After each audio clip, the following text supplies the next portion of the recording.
తొలి తెలుగు ఖగోళ శాస్త్ర గ్రంథ రచయిత శ్రీ గొబ్బూరి వెంకటానంద రాఘవరావు గారి జ్యోతిర్వేద 10వ భాగం 15/8/24 స్వాతంత్ర దినోత్సవ శుభాకాంక్షలతో స్వాగతం. 4వ ప్రకరణంలోకి వచ్చాం. ఈ చేతనానీకంబు ఎందు జనించు ఉండు అడగున్ నిక్కంబు భాషింపుమా కుత అజాతా కుత ఇయం విసృష్టి ఓ నేదయత అవభూవ మన మా పరమాత్ముణ్ణి ధ్యానిద్దాం. ఎవడి వలన ఈ విశ్వ సృష్టి స్థితి లయ పొందుతోందో సూక్ష్మాతి సూక్ష్మ వివరాల ప్రతి విషయాన్ని గురించి సమస్తం ఎరిగిన సర్వజ్ఞమూర్తి ఎవరు? దేనికిని లోబడ ఏ బంధాలు లేక సర్వతంత్ర స్వతంత్రుడై మనకి రిపబ్లిక్ అంటే దాన్నే అంటాం, సర్వతంత్ర స్వతంత్రం. స్వయం ప్రకాశకుడై ఏ స్వరాట్టు విశ్వప్రభువుడై వెలుగుతున్నాడు.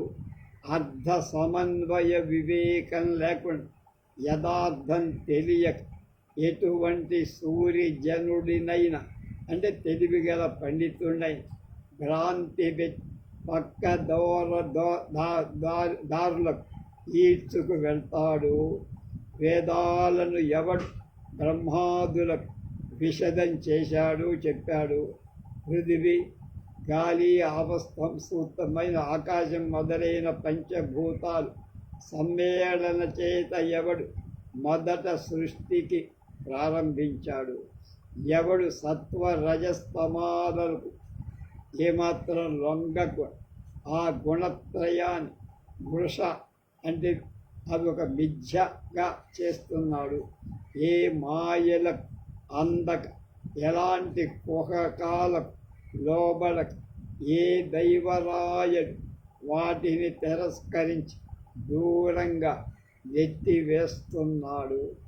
దేశ కాల శక్తులకు అవ్వల ఎవడు మహోన్నతుడై వెలుగుతున్నాడో, ఎవడు సర్వశక్తుడు, సర్వవ్యాపి, సర్వాంతర్యామి, షడ్గుణైశ్వర్య సంపూర్ణుడు, సకల కళ్యాణ గుణ సంపన్నుడు, శుద్ధ సత్య స్వరూపంతో తేజరిల్లుతున్నాడు. ఆ పరాత్పరుణ్ణి మనం మనఃపూర్వకంగా ధ్యానిద్దామంటున్నారు. ఇక్కడ ఒకటి చెప్పారు, జన్మాద్యస్య యతోన్వయాది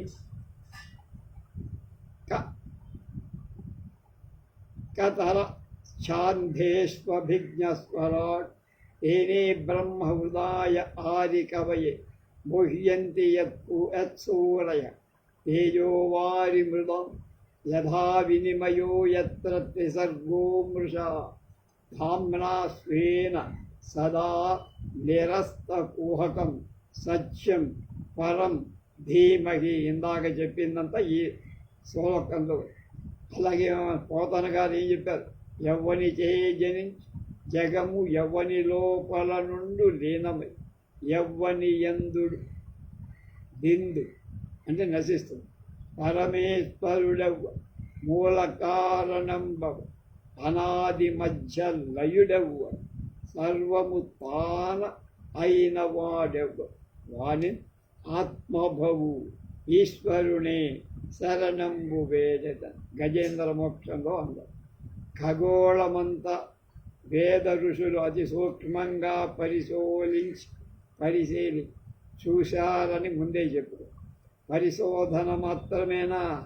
ఖగోళ వేదచే వాళ్ళు తెలిసిన సంగతులని ఎన్నో చక్కగా గ్రంథస్థ వేద అంటే పరిశీలన. ఈ పరిశోధన ఫలితంగా వాళ్ళు ఈ విశ్వజన్మ స్థానం ఏమిటో, ప్రపంచం ఎవరి వల్ల కలిగిందో, ఎప్పుడు కలిగిందో నిర్ధారణ చేసి చెప్పగలిగారని మనం నిరూపించగలమా? వారు తేల్చి నిశ్చయించిన సంగతులు నవీన వైజ్ఞానికులు అంగీకరించి ధృవపరిచారా లేక నిరాకరించారా? బైబిల్ సిద్ధాంతాన్ని పరిశీలించారా అనే ప్రశ్నలకు ఇప్పుడు మనం సమాధానాలు చెప్పుకోవాలంటున్నారు గుబ్బూరి వారు. ఈ చర్చ ప్రారంభించటానికి పూర్వం మరొకసారి మనం ఆ సవితృవరేణ్యుణ్ణి ధ్యానిద్దాం. అంటే సూర్యుడు విశ్వ సమస్య యొక్క సత్యాన్ని గురించి మనం మననం చేద్దాం. దృశ్యాదృశ్య విశ్వం ఒకసారి వెలినిది ప్రకాశం చేస్తూ ఒకసారి లోపాలకి తీసేసుకుంటూ, అంటే ప్రపంచాన్ని సృష్టించి ఒకసారి మళ్ళా తనలో లాగేసుకుంటూ ఉభయం రెండు కూడా తానే అయి సకలార్థ సాక్షి అయిన అయ్యకలంకుని ఆత్మమూలుణ్ణి గురించి ఆలోచిద్దాం. ఆ పరాత్పరుని పరమ పదాలను చేరబోయే అవసరంలో మన బుద్ధి వివేకాలు పెడత్రోవకు బట్టకుండా సరైన మార్గంలో సూటిగా నడిపి తన సన్ముఖాన్ని చేర్చుకోమని భక్తిపూర్వకంగా ప్రార్థిద్దాం. విశ్వోత్పత్తి జిజ్ఞాస. విశ్వం ఎలా ఏర్పడింది అని ఆలోచన. విశ్వోత్పత్తి క్రమము యొక్క యథార్థం ఏమిటో తెలుసుకోవాలంటే జిజ్ఞాసతో మహారుషులు గొప్ప పరిశోధన చేసి అది చెప్పుకోవాలి. ఎంతో ఓపికతో వాళ్ళు చాలా కాలం పట్టుదల వదలకుండా పరిశీలన చేశారు. ఇన్వెస్టిగేట్ చేయటం అంటే ఋగ్వేదంలో 3వ మండలంలో ఋషి గాయత్రి మహామంత్రానికి జనకుడు అని ప్రసిద్ధి చెందిన విశ్వామిత్ర మహర్షి విశ్వ సమస్య సాధించటానికి నిరుపమానమైన ఒక కృషి చేసి నిరంతరం సత్యాధ్యానశీలుడైన ఆ మహర్షి చేసిన ఉగ్ర తపస్సు ఫలించి ఫలప్రాప్తికి పూర్వం ఆ మహామహుడు చేసిన కృషి క్రమం ఎలాంటిదో మనం ముందు అవగతం చేసుకోవటానికి ఈ ప్రశ్నార్థకమైన ఋగ్వేద మంత్రాలను చదివి తెలుసుకోవాలి. ఋగ్వేదంలో 3లో 5లో ఒకటి 3వ మండలం. ఓ అద్దా వేదక ఇహ ప్రచోవ ప్రభూచద్దేవా అచ్చాపజ్జాకాసమేతి దదృశా ఏషా మావమాసదాంసి పరేషు యా గుహ్యేషు వ్రతేషు. అది మతం. దేవతా సన్నిధానానికి అంటే దేవుడి దగ్గర చేర్చే మార్గం ఏది? ఓ అద్దా వేదక అహ. అది నిజంగా ఎవరైనా తెలుసుకున్నారా? వాళ్ళకి తెలుసా? తెలిసిన దాన్ని బహిర్గతంగా చెప్పగల సమర్థత వాళ్ళకుందా? అలాగే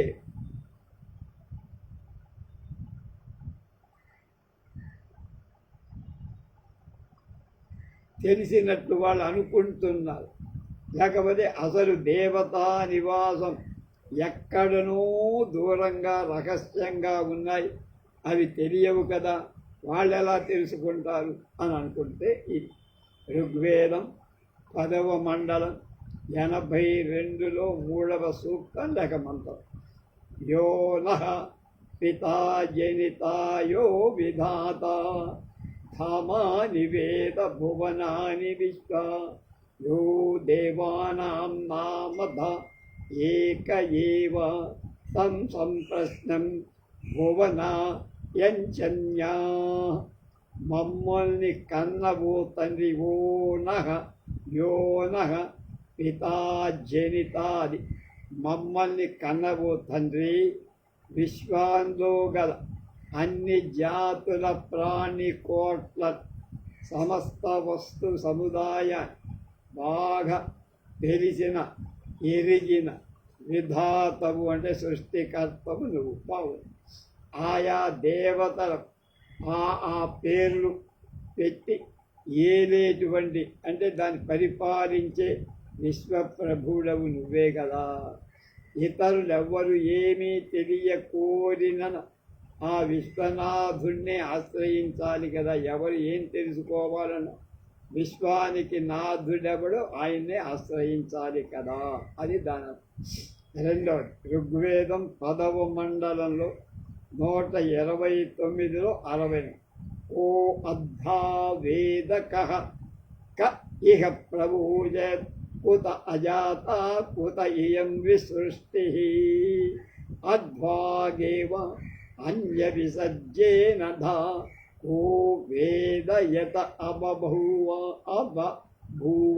క్వశ్చన్ మార్క్. ఈ విశ్వం ఎక్కడి నుండి పుట్టిందయ్యా? ఎవరికి తెలుసు ఆ విషయం? ఎక్కడి నుంచి పుట్టిందో ఎరుక అంటే ఒకవేళ వాడికి తెలిసిన ఎలుగెత్తి బాగా అందరికీ అర్థమయ్యే చెప్పగల ధైర్యం, సత్తా, పాండిత్యం వాడికి ఉందా? ఆ తెలిసిన ఈ సృష్టి అంతా ఎలా సంభవమైంది?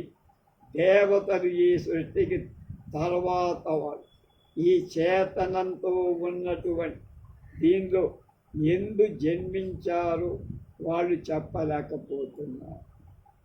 ఋగ్వేద సంహితలోని ఈ ప్రశ్నలను ఇంకా ఇటువంటి ప్రశ్నలు వైదుష్య వివేకహీనులు వేయజాలినవి కావు. అంటే తెలివితేట లేని వాళ్ళు వేసే ప్రశ్నలు కావు.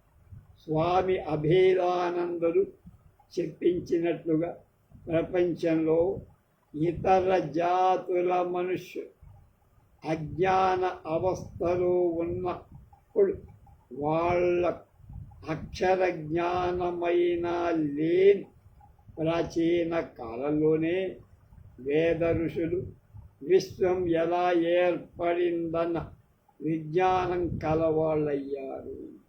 అంటే వాడికి ఇంకా బయటికి వెళ్ళి ముడ్డి కూడా కడుక్కోవడం చేత కాని సమయం. మన దేశం వేద ఋషులు విజ్ఞానాన్ని, అంతటి విజ్ఞానాన్ని తెలుసుకోగలిగారు. అదే కనుక ప్రాచీన కాలంలోనే వేద ఋషులు విశ్వ ప్రాదుర్భావ విజ్ఞానం తెలుసుకున్నవారు.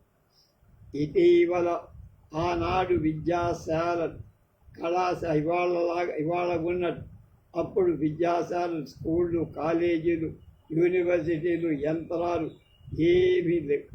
మహాతపోధనులు, విశిష్ట ధ్యాన పరాయణులు, విజ్ఞాన నిరత్తులు కనుక ఆ మహాత్ముల అమాయక హృదయాలకు మెరుపు మెరిసినట్లుగా దైవికంగా యాక్సిడెంటల్ అంట అనుకోకుండా ఒక్కొక్క మెరుపు మెరిసి సత్యం వాళ్ళకు కనదు.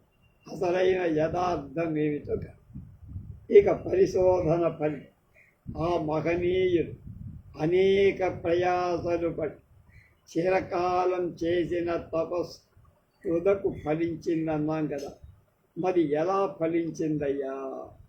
170 ఏళ్ల కిందట సర్ విలియం హెర్షల్ రా కింద హెర్షల్ దొర లాగానే ఆ మహాత్ముడు నిద్రాహారాలు మాని తదేక దీక్షతో అనేక దశాబ్దాల కాల ఖగోళ పరిశోధన అంటే వేద చేసి చివరికి సఫల మనోరథులు కాగలిగారు. ఆశ్చర్యచకితమైన లోకాన్ని ఖగోళం ఒక సాధనం వ్రేలితో చూపి చూడండి, ఇదిగో ఇక్కడ ఉంది ఈ ప్రపంచం, విశ్వం యొక్క మర్మం, సీక్రెట్. ఇదే విశ్వరక్షకుడి నిలయం, నెలవు అని సమస్త భువనాలకు రాజధాని ఇదే అని ఎలుగెత్తి చాటి చెప్పారు. ఏదో ఇంకా చెప్పాల, సస్పెన్స్ అన్న. ఇనో విశ్వస్య భువనస్య గోపాః, ఇనో విశ్వస్య భువనస్య గోపాః. ఋగ్వేదంలో 1వ మండలం 164లో 21 మంది. ఎంతకాలం, ఎంతమంది, ఎంత తపస్సు చేసి వాళ్ళు ఈ పరమ రహస్యాన్ని కనుక్కున్నారు కదా. వీళ్ళకి ఎప్పుడైతే వీళ్ళకి టెలిస్కోపులు ఉన్నాయి, వాళ్ళకి ఏం లేవు. ఇందుని గురించి అనుమానం కూడా సంశయము లేదు. విశ్వమంతటికి రాజధాని ఇదే, ఖగోళానికి అంతకి ఉన్నది అని చెప్పబడిన సీమ ఇదే అని చెప్తారు. ఋగ్వేదంలో 1వ మండలంలో 22లో 20 తద్విష్ణో పరమం పదం తదా పశ్యంతి సూరయః దివీవ చక్షురాతతం అని మనం పురుష సూక్తంలో చెప్తాం. ఇతడే అన్నిటికి మించి కన్ను, అంటే ఆకాశానికి కన్ను అనేటట్లుగా కృష్ణ విష్ణు భగవాన్ ఖగోళంలో మెరుస్తున్నారు. బుద్ధిమంతులు ఈ మించి కంటి, అంటే ఆకాశం అనే కన్ను పైన ఎప్పుడూ కన్ను వేసి చూస్తూ ఉంటారు.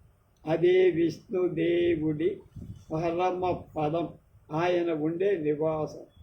భండార్కర్ పండితుడని అద్భుతమైన సంస్కృత వ్యాకరణ ఆధునికులందరికీ అర్థమయ్యేటట్లుగా ఉన్నాడు. ఆయన పూనా యూనివర్సిటీలో ఉంది. ఆయనకు ప్రత్యేకంగా భండార్కర్ ఒక సంస్థ ఉంది. ఆయన దీన్ని దివీవ చక్షురాతతం, అంటే ఆకాశంలో స్థిరంగా స్థాపింపబడిన నేత్రం, కన్నా అన్నట్లు అనే అర్థం చెప్పారు. బాగానే ఉంది అది కూడా. ఆ భండార్కర్ అనే ఆయన సంస్కృతి వ్యాకరణం రాశారు. మేము ఎంఏ పరీక్షలు చదివేటప్పుడు తెలుగులో భండార్కర్ గ్రామర్, మాకు సంస్కృతంలో కూడా ఒక పేపర్ ఉండేది. ఆ పేపర్లో మాకు భండార్కర్ రాసిన వ్యాకరణమే దిక్కు.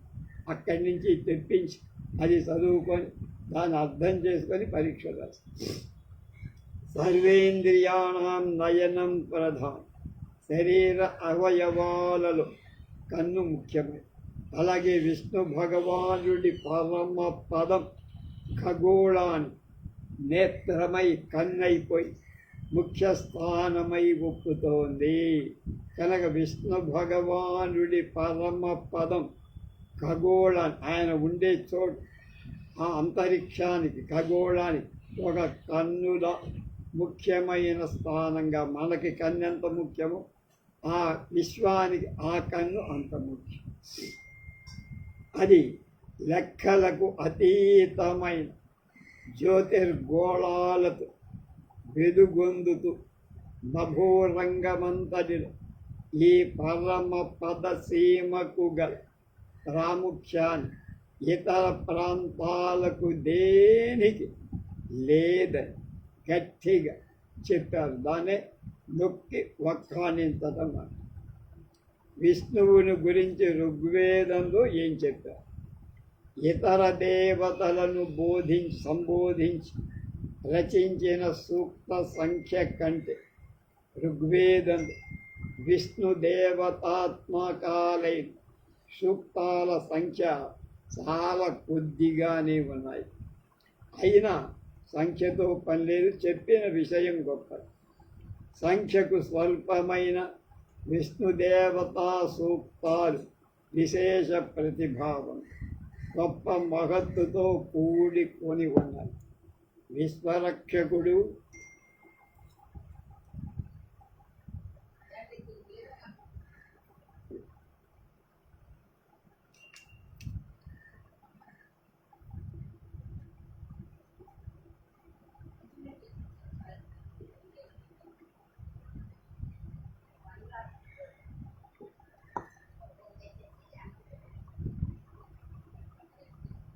దేవతా చక్రవర్తి, దేవతలకి చక్రవర్తి. ఆయన ఆ దేవదేవుడి మహాత్మ్యంలో అనుగుణంగా ఈ సూక్తాలు వీర్యవంతాలై శవము కలిగి శ్రోతల హృదయాలు గాఢంగా నాటుకొనేటువంటి పటిమక. విష్ణువు 3 అడుగులతో వామనావతారం ఈ విశ్వాన్ని కొలిచినట్టు చెప్పుకోండి. ఋగ్వేదం కూడా చెప్పింది, గుర్తేది కాదు. అదేంటి మనకి పురాణంలో చెప్పడం ఋగ్వేదం 1లో 22లో 17-18 మంత్రాలు. ఇదం విష్ణుర్విచక్రమే త్రేధా నిదధే పదం సమూహ సమస్య పాగుం సురే త్రీణి పదా విచక్రమే విష్ణోర్గోపాదాభ్యః అతో ధర్మాణి ధారయన్. విష్ణు భగవానుడు ఈ విశ్వాన్ని పైన అడుగులు పెట్టాడు. అతడు వేసినవి 3 అడుగులు. కానీ అతని పాదధూళి విశ్వమంతా వ్యాపి. విశ్వ గోపుడు జగద్రక్షకుడు విష్ణు భగవాన్. అతనిని మోసపుచ్చగలవాడెవ్వడూ లేదు. బలిచక్రవర్తి మోసం చేద్దామంటే దెబ్బతి 3 అడుగులతో విశ్వాన్ని ఆక్రమించి ఆ ప్రభు ధర్మాన్ని ప్రతిష్ఠించాడు. ఇదం విష్ణుర్విచక్రమే త్రేధా నిదధే పదం సమూహమచ్చ సంపాగం సురే త్రీణి పదాచి చక్రమి విష్ణోర్గోపాదాభ్యః అతో ధర్మాన్ని ధారయన్ అని మేధాతిథి అనే వేద ఋషి విష్ణుని స్తుతించాడు. గౌతమ ఋషి షన్నో విష్ణురుక్రమః గొప్ప అడుగులు వేసే దేవుడు. షన్నో విష్ణు ఉరుక్రమః గొప్ప అడుగులు వేసే దేవదేవుడు. ఉరుక్రముడైన విష్ణుదేవుడు మమ్మల్ని రక్షించుగాక అని ఆయన ఒక స్తోత్రం చేశారు. 1లో 9 అంటే 1వ మండలంలో 90వ మంత్రం. 3 అడుగులతో విశ్వాన్ని ఆక్రమించిన విష్ణుడి వృత్తాంతం ఋగ్వేదంలో ఇంకా చాలా చోట్ల చక్కగా చెప్పబడి ఆ మంత్రాలను ముందు మనం చెప్పుకున్నాం. సరే, ఈ వేదగాథలను అనుసరించి భాగవతాది పురాణాలలో బలిచక్రవర్తి కథ రాయబడి కనుక ఏది రాసినా అక్కడి నుంచి రావాలి. బలిచక్రవర్తి ఇంద్రుడిపై దండెత్తి ఓడించి స్వర్గాన్ని ఆయన్ని బయటికి పంపించి స్వర్గాన్ని 3 లోకాలకు తానే రాజుగా పరిపాలించాడు. వాడు రాక్షసు. ఇంద్రుడి దురవస్థకు బాధపడి అతని తల్లి అదితీదేవి పుణ్యవ్రత ఉపవాసాలు చేసి విష్ణుదేవుణ్ణి పూజి అతడు ప్రత్యక్షమై వరం కోరమంటే నీ వంటి పుత్రుణ్ణి నాకు దయచేయవయ్యా అని ఆమె కోరి. అప్పుడు ఆమె గర్భంలో వామనుడిగా పుట్టించి వదాన్యుడైన బలిని 3 అడుగుల మేర దానమిమ్మని బలి అంగీకరిస్తగా 3 అడుగుల దానపూర్వకంగా ధార పోస్తే ఆ 3 అడుగులతో ఈ విశ్వాన్ని ఆక్రమించాడు. ప్రపంచం కాదు, మొత్తం అన్ని గోళాలు. బలిని స్వర్గం నుండి తరిమి స్వరాజ్యం ఇంద్రుడికి అప్పగించాడు. వాళ్ళేమో భూలోకంలో కాపలా పెట్టాడు ద్వారం దగ్గర. కనుక వామనుడు త్రివిక్రముడనే పేరుతో పిలవగా ఋగ్వేదంలో ఇంద్రుడి పరాజయంగా బలిచక్రవర్తి ప్రశంసగా వామనుడి పేరు కానీ ఎక్కడా లేదు. కానీ శతపథ బ్రాహ్మణులు పుట్టివాడైన విష్ణువు గురించి ఒక కథ ఉంది. 1లో 2లో 5 తేజోవృద్ధి, యశోవృద్ధి, ఆహార సమృద్ధి కోరి దేవత ఒకసారి గొప్ప యజ్ఞం చేశారు. అప్పుడు వాళ్ళంతా ఒక నిశ్చయం చేసుకున్నారు. ఏమిటది? దేవతలందరిలో ఎవడు మహత్కార్యాన్ని చెయ్యటానికి దక్షుడు అంటే సమర్థుడు, యథావిధిగా యజ్ఞం శాంతంగా నిలవగలడు, ఆ దేవోత్తముడి దేవతలందరిలో అగ్రస్థానమిచ్చి అత్యధిక గౌరవంతో పూజించాలి అని తీర్మానం చేశారు. గురు గొప్ప బలుడైన విష్ణు అందరినీ మించి ఘనకార్య నిర్వాహకుడై యజ్ఞాన్ని నిమిషాల మీద పూర్తి. కాబట్టి విష్ణువు సర్వోత్తముడని కీర్తింపద. ఐతరేయ బ్రాహ్మణ ప్రారంభంలో ఈ క్రింది వాక్యాలు కలవు. అగ్నిర్వై దేవానామౌనయో విష్ణు పరమోస్తదంతరేణ సర్వాణ్య దేవతలందరిలో తక్కువవాడు విష్ణు. అగ్ని ఎక్కువవాడు విష్ణు. అగ్నిర్వై దేవానాం అవయో విష్ణు పరమోస్తదంతరేణ సర్వాణ్య దేవత, అన్యదేవత, ఇతర దేవత కనుక మిగిలిన వాళ్ళంతా మధ్య దేవత. అతి కనిష్టమైన వాడు అగ్ని, అతి బలిష్ఠుడైన వాడు, మంచి ప్రభావం కలవాడు విష్ణువు. ఇది ఐతరేయ బ్రాహ్మణులు. అలాగే కఠోపనిషత్తులో విష్ణుదేవుడి పరమ పదం ఎలా చెప్పబడింది? 3వ మండలంలో 9.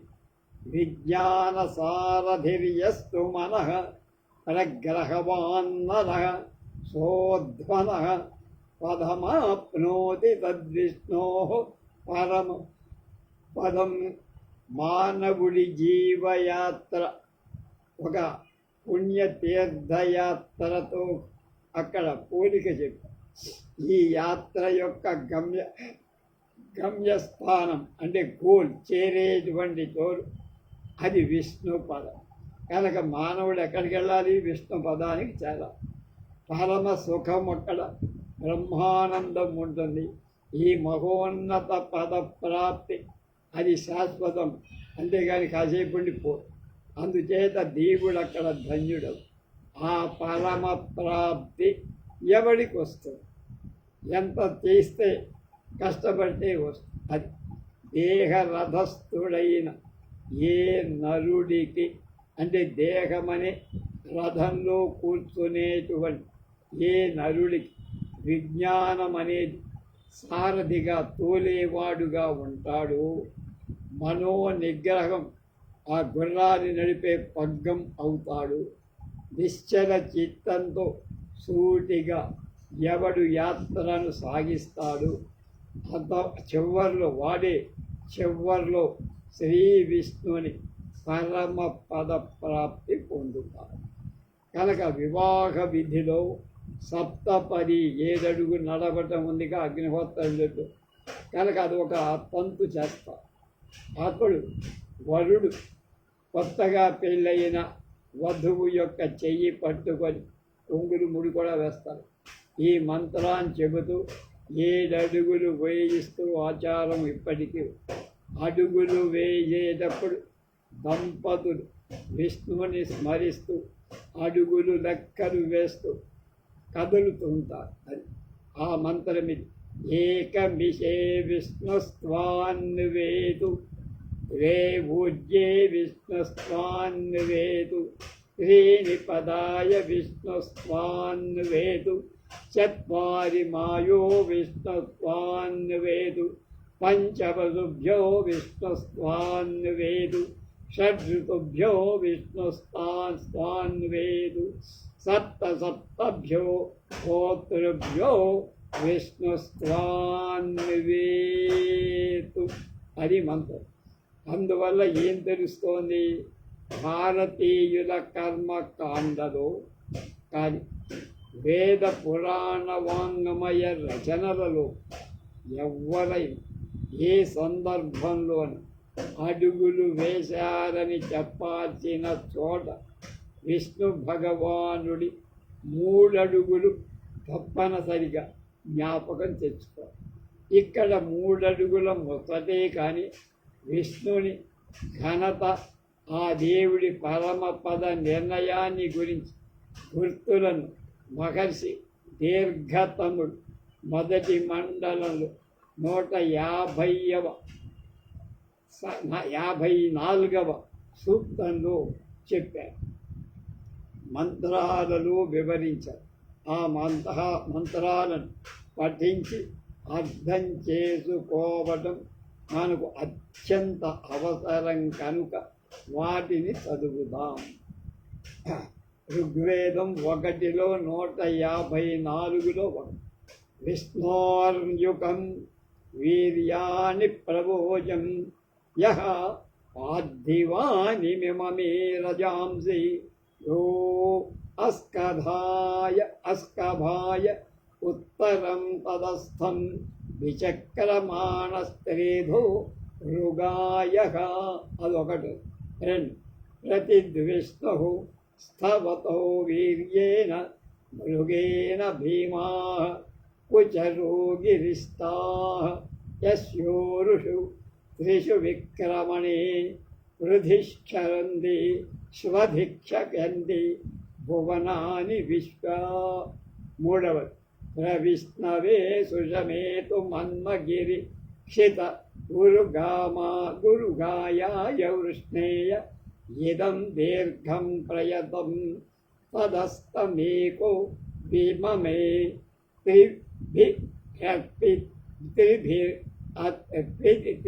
త్రిభిర్రిత్యతే పదే వివిత్సభే సదేభి త్రిభిరిత్సదేభి.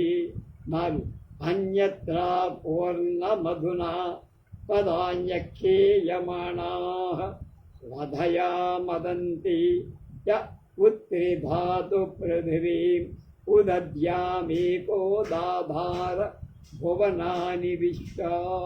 5 తదస్య ప్రియమభిసాధో అస్యాం నరో యత్ర దేవాయ ఓ మదంతి ఉరుక్రమస్య సహి బంధురిత్థా విష్ణోః పదే పరమే మధ్వవుత్సః.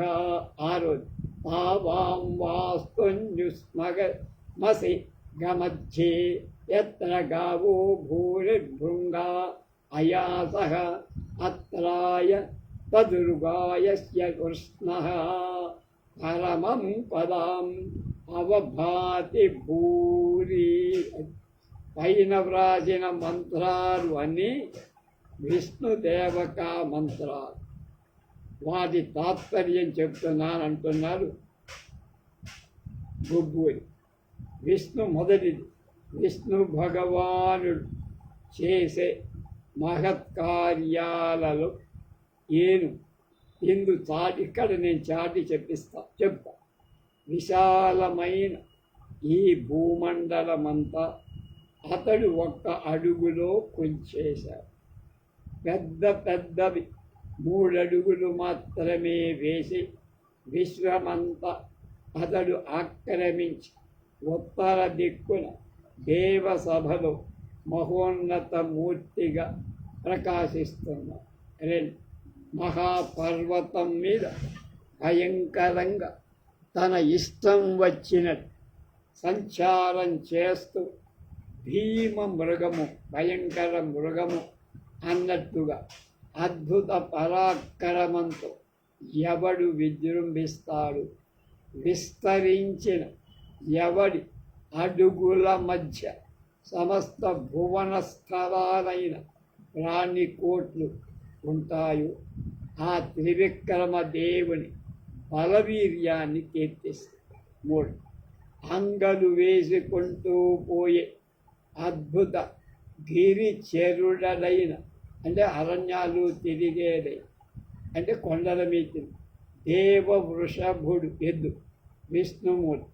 అతడొక్కడే సుదీర్ఘం సువిశాలమై ఈ నివాస స్థానాన్ని 3 అడుగులు ఆక్రమింపగలిగాడు. అతని బలవీర్యాలను ఉద్రేకింపజాలిందై ఈ సూక్తం ఆ మహోన్నత మూర్తిని చేరుకొనటానికి పైకి ఎగయుగాక. 4 అమరాలు అక్షయ మాధుర్య ప్రపూర్ణాలు అయిన భువనత్రయ వ్యాప్తి గల త్రిపద విన్యాస మహత్వ విశిష్టుడై తద్మధ్యంలో జీవించి సమస్త ప్రాణి కోట్లను రక్షించటానికి దక్షుడై విశ్వభువనాల కన్నిటికి ఏకాధారభూతుడై విష్ణు భగవానుడిని ప్రసంగిస్తారు. 5. ఏ మహోన్నత స్థానంలో విష్ణు భగవానుడు 3వ అడుగు ప్రతిష్ఠితమయ్యిందో అక్కడే అక్షయ మధుప్రదాయకమై గొప్ప తేనె తుట్ట ఉంది. తేనె తుట్ట అంటాం. అదే విష్ణుదేవుని పరమపదం.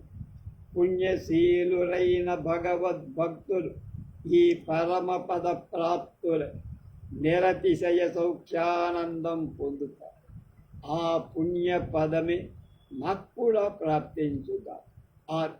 పైన వ్రాసిన మంత్రతంత్రార్థాలలో ఉత్తర ఆకాశంలో విష్ణుదేవుడి పరమపదం ఉన్నదని, అందు అక్షయ మధు ప్రదాయకమైన తేనె తుట్ట ఉందని, ఆ దగ్గరలోనే భూరి శృంగం ఎత్తైన శృంగం అంటే శిఖరం సహితంగా గోబృందం ఉన్నదని స్పష్టంగా తెలపబడి, ఈ వివరాలను ఈ దిగువ ఖగోళ చిత్రంలో చక్కగా చూడగా ఈ సూక్తం తరువాత 155వ సూక్తం 5వ మంత్రంలో ఈ పరమ పదం దిగువ గల పక్షుల ప్రశంసలు.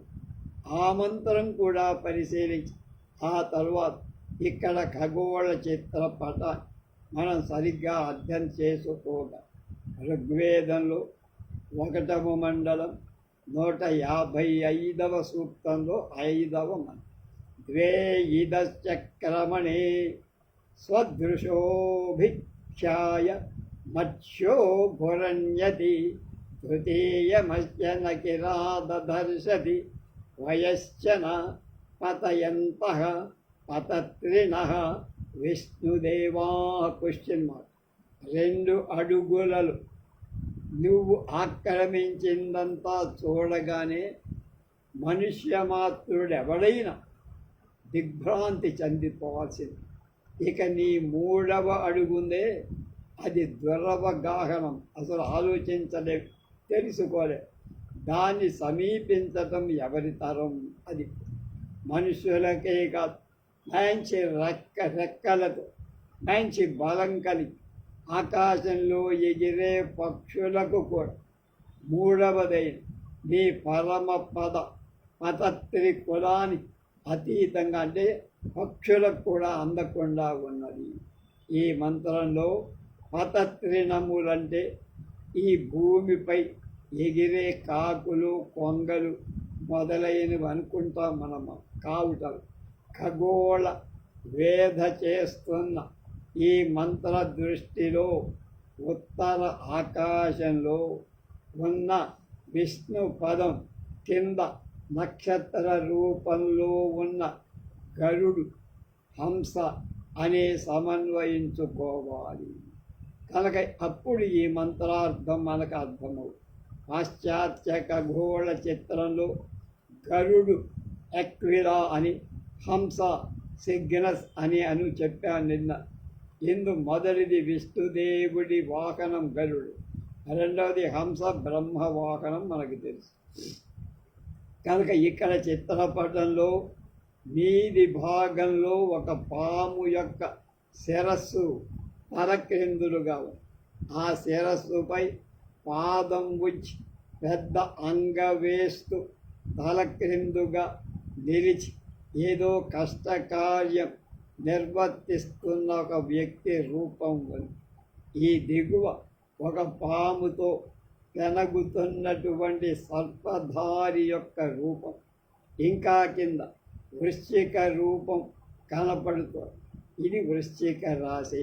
పక్కనే పాశ్చాత్య భావనకు అనుగుణంగా ధనుర్ధారి, అతని పక్క చేప తోకతో మేక ఉంది. వీటికి మీదుగా గరుడ పక్షి, గరుడికి ఐమూలగా హంస ఉంది. కనుక ఉత్తరాకాశంలో ఖగోళ వేధ చేసే మంత్రద్రష్ట దృష్టి ఉరుక్రముడైన విష్ణుడి యొక్క 3వ పదం ఆ దివ్య ఖగోళానికి కూడా దుష్ప్రాప్యమని తోచడం సహజం. ఆ సంగతులే దీర్ఘతమ ఋషి ఈ క్రింది మంత్రంలో చెప్పారు. అంగచాచి భుజగాన్ని పాముని తొక్కుతూ తల క్రిందుగా వ్రేలాడే నక్షత్ర రూపుణ్ణి పాశ్చాత్య జ్యోతిర్విధులు మోకరించి నమస్కరించాలి అనే అర్థం కనుక ఎన్గ్నోసిస్ అనే పదం వాడతారు. క్రీస్తు పూర్వం సుమారు 2000 ఏళ్ల కింద చాల్దియా దేశపు జ్యోతిష్యులు ప్రతి నక్షత్ర సమూహ వర్ణనల ఆధారంగా చేసుకొని ఆతైన 1500 సంవత్సరాల తర్వాత అంటే క్రీస్తు పూర్వం 400 ఏళ్ల క్రింద గ్రీసు దేశంలో సోలి SOLI అనే మండల నివాసి యూడోక్సస్ అనే జ్యోతిర్వేత్త ఖగోళ చిత్రాన్ని చక్కగా వర్ణించే ఒక వచన గ్రంథం రాసి అతని తరువాత మరొక 100 ఏళ్ల లోపల ARATUS అనే గ్రీకు కవి జ్యోతిర్విద్యాభిమాన చోదితుడై యూడోక్సస్ రచించిన గద్య గ్రంథాన్ని పద్య రూపంలో రాసి ఈ కావ్యం పేరు ఫైనామినా PHAINAMEN. ఆ పదానికి ఖగోళ ప్రదర్శనం హెవెన్లీ డిస్ప్లే అని అర్థం. ఈ జ్యోతిర్లోకంలో కనపడే చుక్కల గుంపుల రూపాలు ఇందు చాలా చక్కగా కళ్ళకు కట్టినట్టు వర్ణించవు. ఈ గ్రంథాన్ని అనేకులు ఇంగ్లీష్ భాషలోకి అందులో ఈ నమస్కారం మోకరిల్లిన నరరూపం కూడా వర్ణించింది. జ్యోతిర్లోకంలో భుజగ శిరసుపై ఒక పాదముంచి కష్ట కార్యాచరణంలో బడలి పరిభ్రమించే ఒక అమానుష రూపం ఉత్తర ఆకాశంలో మనకు కనపడు. అతని పేరు ఫలానా అని ఎవరు చెప్పలేరు. అతడు ఎందుకు అలా ప్రయాసపడుతున్నాడో వాళ్ళకి తెలియదు. దాన్ని మోకరించిన మనుషులని మాత్రం చెబుతారు. ఆర్ఎస్ గ్రంథంలో బ్రౌన్ అనే దొరగారి ఇంగ్లీష్ అనువాదంలో ఇలా ఉంది: విశేష ప్రయాసపడుతూ పరిభ్రమించే నరరూపం ఉంది. దాన్ని గురించి ఎవరు ఏమి స్పష్టంగా చెప్పలేరు. మోకాళ్ళ పడినాడని మాత్రమే చెప్పగలరు. ఆ రూపం వీణకు కొద్ది దూరంలో ఉన్నది. పూర్వోత్తరాలేమీ తెలియరాని ఈ పరాయివాడు ఎవడో. మోకరిల్లిన నరరూపం వీణకు దగ్గరగా ఉన్నట్టుగా గ్రీకు కవి వర్ణించారు. హంస చిత్రానికి వాడి మోకాలు మధ్య తంత్రులతో తీగతో కూడిన సంగీత సాధన రూపం. దీనే పడమటి వాళ్ళు లైర్ LYRE లైర్ అంటే వీణ అని అర్థం. లిరిక్ దానిలోంచే వచ్చి దీన్నే మనవాడు సరస్వతి చేతిలో వీణ అని చాలా కాలం నుండి వర్తిస్తారు. బ్రహ్మ ముఖంలో సరస్వతి ఉందిగా, వాణి హిరణ్య గర్భులకు వాహనం హంసే గల. ఈ అంశాలు భారతీయ వాంగ్మయంలో బాగా సుప్రసిద్ధాలే కదా. దీనిని గురించి వివరాలు ఇంకా తెలుసుకోవాలి. కాబట్టి క్రీస్తు పూర్వం 400 ఏళ్ల క్రిందట గ్రీకు దేశంలో సుప్రసిద్ధుడైన యూడోక్సస్ సిద్ధాంతికి అతని ఆ తరువాత ఒక శతాబ్దం వాడు ఖగోళ ప్రదర్శన నామక కావ్యకర్త జ్యోతిశాస్త్రవేత్త ఆర్ఎస్కు తల క్రిందుగా మోకరిల్లినట్లు కనపడే నరరూపమని తప్ప వాళ్ళకి ఆ పైన ఏమీ అర్థం కాదు.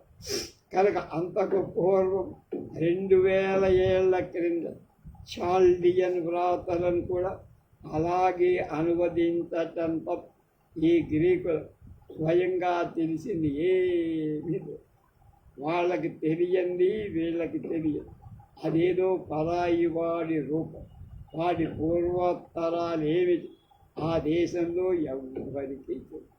వాడెవడో తలకెందుగా మోకాళ్ళ మీద పడి గింజుకుంటున్నాడు. అంతే వాళ్ళకి తెలిసింది. వాళ్ళు వర్ణించి చాల్డియన్లకు గ్రీకుల వాటిని గురించి తెలుసు. గ్రీసు పతనం తరువాత ప్రసిద్ధులైన రోమనులు ఈ ఖగోళ దృశ్యాన్ని ఏమని పిలిచారు అది కూడా చూడాలి. ఏదో గొప్ప దోషం చేసి అది తెలుసుకొని సిగ్గుపడి మోకాళ్ళ మీద పడిన ఆ అనామకుడి రూపమే ఈ నక్షత్రాల గుంపు అని మాత్రం చెప్తారు. బెలీనియస్ అనే ఆ పేరు గల రోమక కథ. కాబట్టి క్రీస్తు పూర్వం 1-2 శతాబ్దాల వరకు పడమటి దేశంలో ఖగోళంలో ఈ జంఘావిష్ట రూపాన్ని పేరు లేక అనామకమై ఉందని మనం ఢంకా బజాయించి చెప్పాం. కనుక ఈ నక్షత్ర సమూహాన్ని హెర్క్యులస్ అనే పేరు వాళ్ళు చెప్పెత్తుకున్నారు. స్వర్గ ప్రభువు జుపిటర్ అనే పేరు ఉంది. కనుక గ్రీకు భాషలో ఆ దేవుడిని వాడు జ్యూస్ అంటారు. ఆ దేవుడికి ఆల్కెమ్నా అనే థీబన్ యువతి వల్ల హెర్క్యులస్ అనే యోధుడు జన్మించాడు. వాడు ప్రపంచంలోనే మన భీముడంత పరాక్రమం. అతడు మహాబలశాలి. అనన్య సామాన్యాలైన ఘనకార్యాలు 12 నిర్వహించి చివరికి విషప్రయోగంతో మరణించాడంతే. అంతవరకు అనామకంగా ఉండిపోయి ఉత్తర దిశా నక్షత్ర సమూహానికి తన పేరు పెట్టుకున్నాడు. అప్పటి నుండి జంఘావిష్ట నక్షత్ర సమూహం నాకు హెర్క్యులస్ అనే పేరు అప్పుడు దానిలో చేరింది. ఇటలీ వెసూవియస్ అనే అగ్ని పర్వతం ఉంది ఇటలీలో. దాని కింద నేలపైన ఈ యోధుడి పేరును హెర్క్యులేనియన్ అనే ఒక గొప్ప పట్టణం ఒకటి కట్టబడి. కానీ క్రీస్తు శక ప్రారంభంలో 79వ సంవత్సరం ఆగస్టు నెల 24వ తేదీన ఈ అగ్ని పర్వత ప్రళయంగా పిట్లిపోయి వెసూవియస్ ఉపద్రవం చాలా గొప్పది. మహోపద్రవం కలకి ద్రవమైన శిలలతో ఉప్పెనగా లావా ప్రవాహాలు ముంచెత్తి గింజుకొంటాం. ఎడం లేకుండా లక్షల కొద్ది జనంతో ఆ పట్టణం కంప్లీట్గా పూడ్చిపెట్టబడింది. మనకి ఎప్పుడో 10th క్లాసులో పాఠం కూడా. ఇక హెర్క్యులస్ అనే వాడి పేరు ఎలా వచ్చింది దాని గురించి